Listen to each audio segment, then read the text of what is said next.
सर्व ताजा घडामोडी पाहण्यासाठी चॅनलला सबस्क्राइब करा। सबस्क्राइब बटनासमोरील बेल आयकॉन प्रेस करून सर्व ताजा घडामोडी आपल्या मोबाईलवरती मिळवा। पाहत रहा एसवी न्यूज मराठी। छत्रपती शिवाजी महाराज यांना मानाचा मुजरा।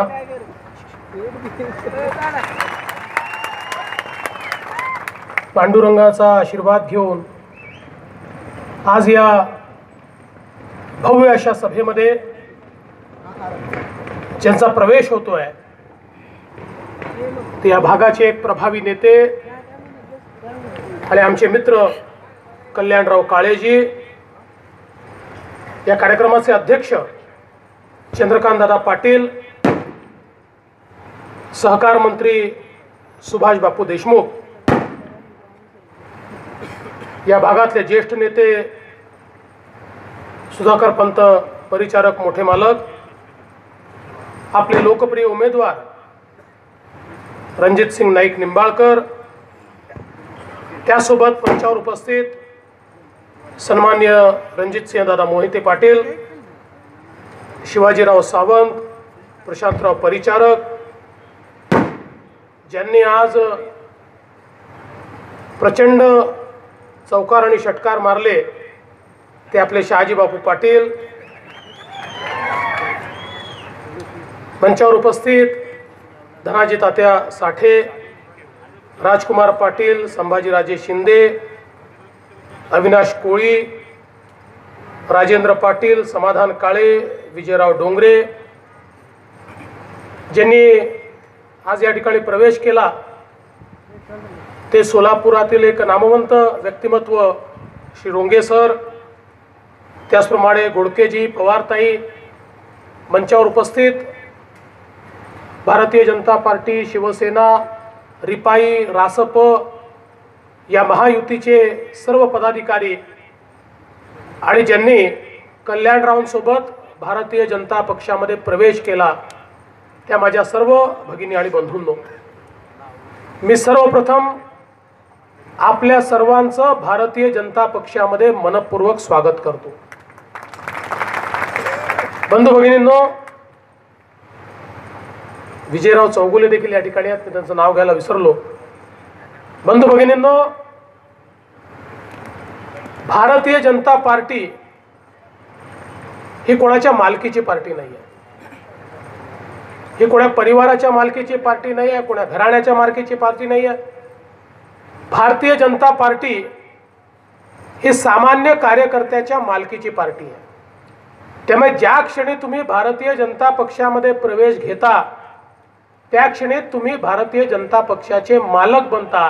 आणि म्हणून आता माझ्या समोर जे बसलेले आहेत ते सगळे भारतीय जनता पक्षाचे कार्यकर्ते आमचे मालक आहेत आणि म्हणून सर्व मालकांना या ठिकाणी मी मनपूर्वक नमस्कार करतो। आज खरं तर ही अत्यंत आनंदाची गोष्ट आहे की कल्याणरावांनी भारतीय जनता पक्षामध्ये प्रवेश केला। गेल्या 4-5 वर्षामध्ये या सोलापूर जिल्ह्यामध्ये वेगवेगळी मंडळी जी त्या स्तरावर समाजामध्ये काम करत होती, सहकाराचं क्षेत्र असेल, शेतीचं क्षेत्र असेल, या विविध क्षेत्रामध्ये लोकांकरता व्यवस्था उभ्या करून आणि त्या ठिकाणी समाजामध्ये काम करणारी अशी सर्व मंडळी हळूहळू आम्ही भारतीय जनता पक्षासोबत जोडली। तसेही चांगली माणसं दिसली की ती आम्ही जोडण्याचा प्रयत्नच करतो आणि एक चांगली मोठ या ठिकाणी बांधली। आणि आता या सगळ्या मोठीमध्ये एका व्यक्तीची कमतरता होती, ते म्हणजे कल्याणराव काळे। आता ते देखील या ठिकाणी जुळले। त्यामुळे खरं मला सांगा, आता या मंचावर जे लोक बसले आहेत हे सगळे लोक एका बाजूला असताना दुसरा माणूस निवडून तरी येऊ शकतो का? काही कारण तरी आहे का? आता ही निवडणूक, हा मंच इतका पॉवरफुल आहे की आता या ठिकाणी रणजित सिंग नाईक निंबाळकर साहेब, तुमची निवडणूक जी आहे ती आता या मंचानी खांद्यावर घेतल्यानंतर तुम्ही फक्त दिल्लीचं तिकीट काढून ठेवा, आता तुम्हाला परत येण्याची आवश्यकता पडणार नाही। खरं तर बंधू भगिनींनो, कल्याणराव असं म्हणाले की खूप त्यांच्यावर दबाव आणण्याचा प्रयत्न झाला. मला कधी कधी आश्चर्य वाटतं.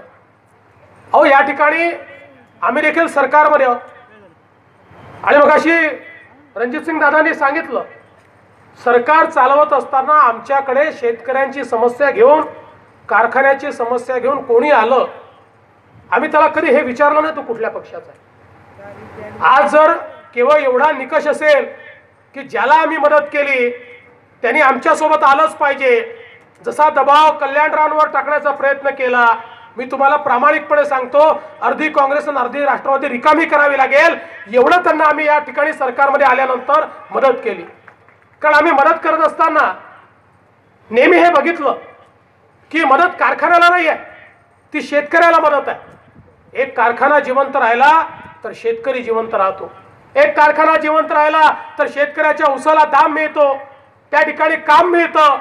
आणि म्हणून कधीही अशा प्रकारे दबाव तंत्राचा वापर न करता, खरं तर मी लाभार्थ्यांची यादी जर जाहीर केली तर अनेक लोकांना आश्चर्य वाटेल, असे शीर्षस्थ नेते देखील या सरकारच्या पॉलिसीजचे लाभार्थी आहेत. आणि म्हणून कल्याणराव तुम्ही काळजी करू नका आणि कोणाच्या दबावात तर येऊच नका.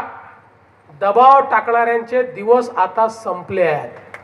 आता त्यांचा दबाव नाही चालणार आणि त्यांनी समजून घ्यावं, दबाव तंत्रावर खूप वर्ष तुम्ही चालवलं, पण रावण राज हे नेहमी चालत नाही. शेवटी एक दिवस राम राज्य येतच. किती मोठा रावण असला तरी देखील त्याला पराभूत व्हावं लागतं. तुम्ही तर मनुष्य आहात, तुम्ही तर या ठिकाणी या लोकशाहीचे भाग आहात.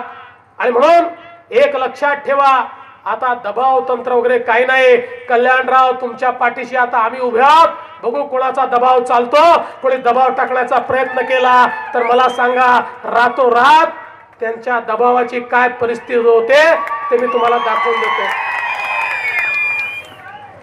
या ठिकाणी खऱ्या अर्थानं कल्याणरावनी सोबत येण्याचा निर्णय घेतला आणि त्या माध्यमातून मला एका गोष्टीचा आनंद वाटतो की सोलापूर जिल्हा असेल, सातारा जिल्हा असेल, एक विकासाचं राजकारण. रणजितदादा आमच्या सोबत आले, रणजितदादा मोहिते पाटील, राजकीय मागणी नाही, या ठिकाणी कृष्णा भीमा स्थिरीकरणाची मागणी केली. रणजितसिंग नाईक निंबाळकर सोबत आले, त्यांनी नीरा देवधरची मागणी केली. या ठिकाणी आज कल्याणराव सोबत आले तर त्यांनी उजव्या कालव्याला पाणी द्या ही मागणी केली. बंधू भगिनींनो, मला आनंद वाटतो की यापैकी कोणी व्यक्तिगत मागणी करून येत नाहीये. माझ्या लोकांना पाणी मिळालं पाहिजे, माझ्या लोकांचं कल्याण झालं पाहिजे, ही भावना घेऊन हे लोक या ठिकाणी येत आहेत. आणि ज्यावेळेस लोक स्वतःच्या स्वार्थापेक्षा समाजाचा स्वार्थ घेऊन येतात त्यावेळी खऱ्या अर्थानं आपण जनतेचं कल्याण करू शकतो. आज आपण बघा, ज्यावेळी आम्ही सत्तेमध्ये आलो, लोक म्हणाले यांना काय समजतं, साखर कारखानदारीचं यांना काय माहिती आहे, मोदींना काय समजतं.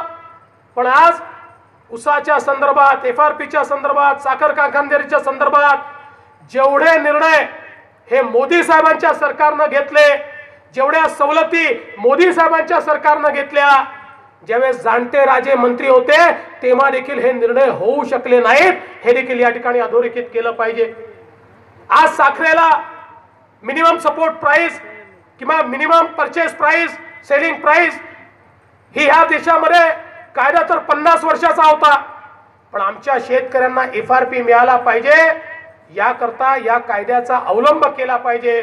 हा विचार यापूर्वी कधी आला नाही, मोदी साहेबांच्या मनात आला आणि म्हणून पहिल्यांदा त्यांनी 29 रुपये आणि आता 31 रुपये ही मिनिमम सेलिंग प्राइस या ठिकाणी केली.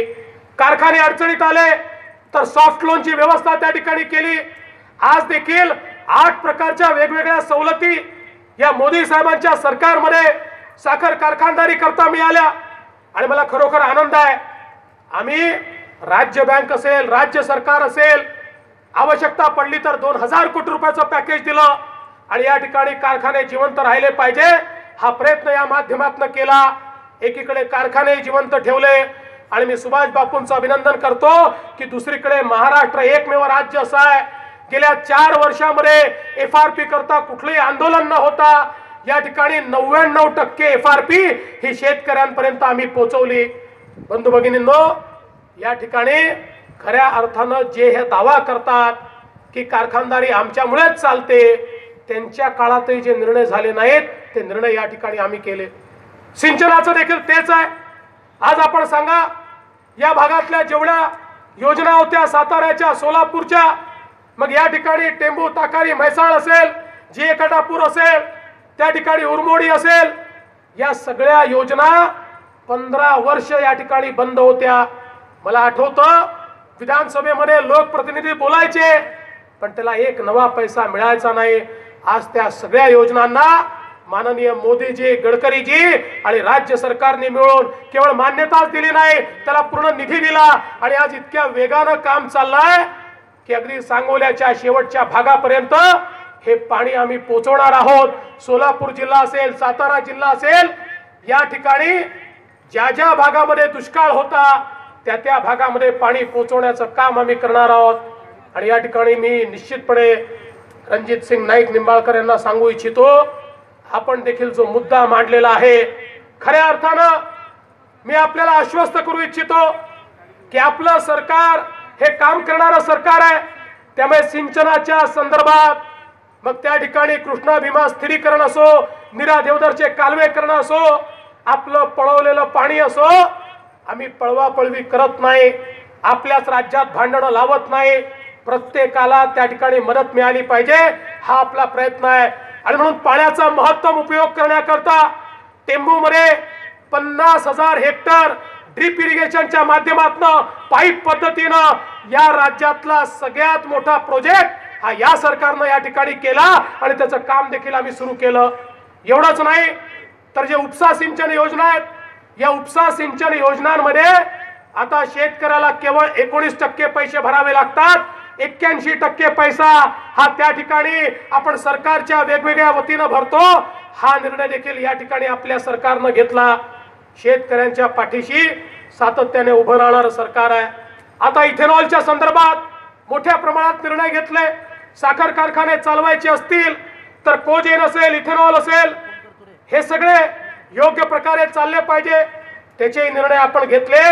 आणि येत्या काळामध्ये या कारखान्यांना मोठ्या प्रमाणात इथेनॉलच्या संदर्भात आम्ही मदत देखील करायचं जाहीर केलं, ज्यातनं ही कारखानदारी चालेल आणि आमचा ऊसाचा शेतकरी जो आहे तो शेतकरी देखील या ठिकाणी समृद्ध होईल। आज जो सगळा दुष्काळी पट्टा आहे, या दुष्काळी पट्ट्यामध्ये जलयुक्त शिवारच्या माध्यमातून या राज्यामध्ये इतक्या मोठ्या प्रमाणात कामं झाली की ज्या भागामध्ये अक्षरशः मारहाण होतं, आज त्या भागामध्ये देखील डाळिंब लावले जात आहेत, आज त्या भागामध्ये ऍपल बेर लावले जात आहेत आणि लोकांच्या जीवनामध्ये परिवर्तन होत आहे। माझा दावा नाही आहे की आम्ही सगळं करून टाकलं, 4 वर्षाचा काळ सगळं करण्याकरता पूर्ण नसतो, पण हा दावा जरूर आहे की 15 वर्ष ज्यांनी या ठिकाणी राज्य केलं, ज्यांनी केवळ लोकांना या ठिकाणी आश्वासनं दिली आणि दरवेळेस तेच गाजर दाखवून मतं घेतली, ते जे करू शकले नाही ते 4 वर्षात करण्याचं काम आम्ही निश्चितपणे या ठिकाणी करून दाखवलं आहे। आणि म्हणून मी आपल्याला हीच विनंती करण्याकरता आलो आहे। आज ज्या प्रकारे देशामध्ये मोदी साहेबांचं राज्य आहे, शेतकऱ्याच्या हिताचे निर्णय होत आहेत, मग शेतकऱ्यांच्या खात्यामध्ये थेट अनुदान असेल, काल परवा तर मोदीजींनी जाहीरनामा, संकल्पपत्र जाहीर केलं आणि या संकल्पपत्रामध्ये सगळ्यात महत्त्वाचं जर काही असेल तर नेहमीच आमचे शेतकरी असं म्हणायचे, एक सरकारी बाबू हा 60 वर्षापर्यंत काम करतो, प्रत्येक महिन्याच्या 1 तारखेला पगार घेतो, 50-58व्या वर्षी तो रिटायर झाला की उर्वरित त्याचं जीवनभर त्याला पेन्शन मिळतं, पण शेतकऱ्याला पगार नाही, शेतकऱ्याला पेन्शन नाही, या शेतकऱ्याचं कोणी बघत नाही। माननीय मोदी साहेबांनी सांगितलं, आता पुन्हा एकदा आपल्या आशीर्वादानं देशामध्ये सत्ता आल्यानंतर कुठलाही शेतकरी 60 वर्षाचा झाला की त्याला पेन्शन देण्यात येईल, हा निर्णय मोदीजींनी घेतला। त्यामुळे आज आमच्या शेतकऱ्यांना त्यांच्या उतार वयामध्ये एक आधार देण्याचं काम झालं, शेतमजुराला पेन्शन देण्याचा निर्णय झाला, सामान्य माणसाच्या जीवनामध्ये परिवर्तन करणाऱ्या अनेक योजना या ठिकाणी झाल्या। मी सगळ्या योजना घेऊन आपल्याला वेळ घेणार नाही, पण आज एक गोष्ट निश्चितपणे सांगतो, कल्याणरावांसारखे अनेक लोक या पक्षामध्ये येत आहेत, कारण सगळ्यांना दिसत आहे इतर पक्षामध्ये आज कुठली नीती राहिली नाही, आज कुठले नियम राहिले नाही, आज कुठलं धोरण राहिलं नाही. आज परिस्थिती अशी आहे, काँग्रेस सारखा पक्ष, एवढा मोठा पक्ष, त्याचे नेते राहुल गांधी, त्या राहुल गांधींची तर अवस्था अशी आहे, ते रोज काय बोलतात त्यांना देखील समजत नाही. म्हणजे त्यांच्या भाषणाची अवस्था तर अशी आहे.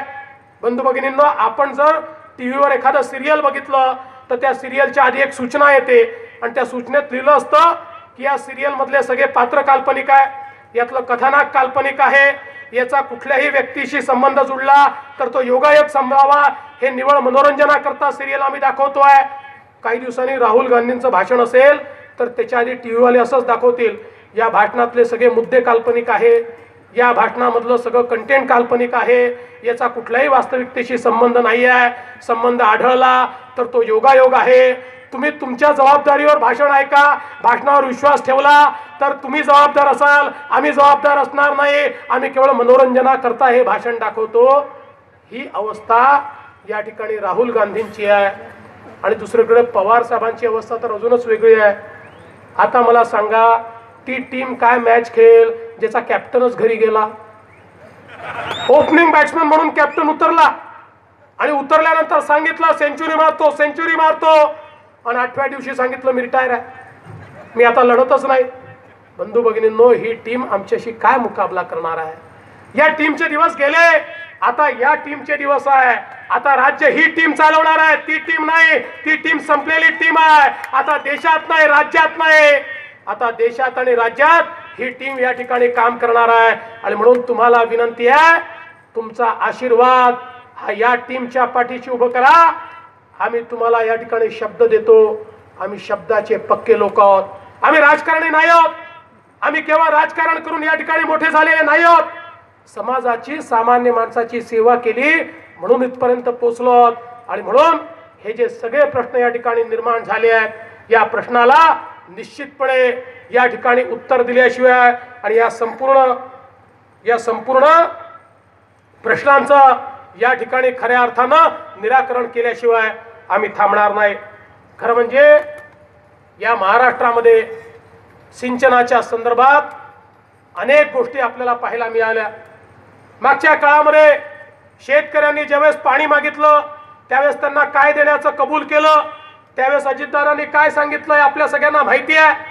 पण त्या एका घटनेने या राज्याची दिशा बदलली आणि या राज्याची दिशा बदलण्याकरता जो कारणीभूत होते ते भैया देशमुख यांनी देखील जनहित शेतकरी संघटनेचा पाठिंबा आज आपल्याला दिलाय. आणि म्हणून भैया देशमुखांचं देखील या ठिकाणी मी मनपूर्वक स्वागत करतो, अभिनंदन करतो. आणि बंधू भगिनींनो, आपला आशीर्वाद आम्हाला द्या, आपल्याकरता काम करू, आपल्या आशीर्वादाकरता काम करू, एवढंच या ठिकाणी बोलतो आणि माझं बोलणं संपवतो. धन्यवाद. जय हिंद.